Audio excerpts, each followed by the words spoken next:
What's up, Craft Cuties? Today we're going to get into this quick tutorial on how to create your own ornament garland. So let's get into it.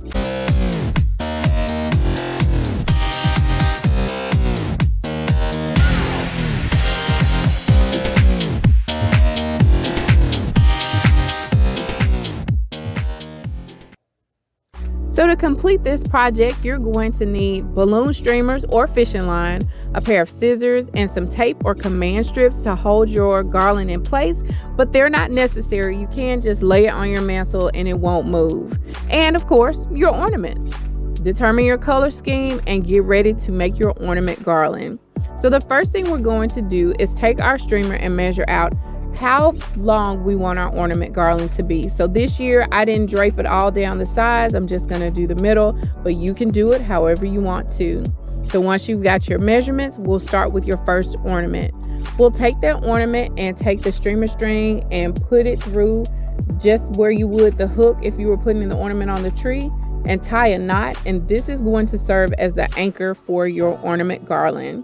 And once you've tied a tight knot, sometimes I tie it twice, then you're going to take your ornaments and place them on the string, and literally you're just stacking your ornaments.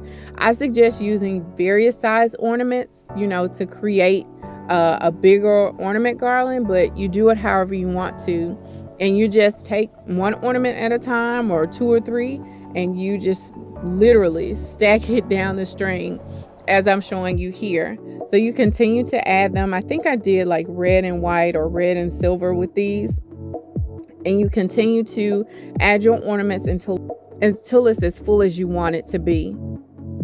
Typically about halfway through, I'll lay it on the mantle to see how much further I have to go, how many more I need to add. So I see I have some more string there, and I'll continue to add until it's to my liking. Sometimes you'll see some holes here, and that's easy to fix. You just take your ornaments and kind of twist them around in place and kind of fix them up. But essentially you're done. Once you've added as many ornaments as you like, you've measured it out, it fits your space, you're done. Stick it up on the mantle. This is where you would tape it down if you want to, but I just lay mine up there. I don't have small kids, nobody's gonna touch it, and I just lay it up there, and it doesn't really impact our viewing experience. As you can see, I can turn the TV up and down with no problem. So this has been a really quick tutorial to add a little holiday cheer to your mantle, and you can even use this as a centerpiece on your table. I hope that you've learned something new, and I hope to see you next time. Don't forget to like and subscribe, click that notification bell, and until next time, keep it crafty.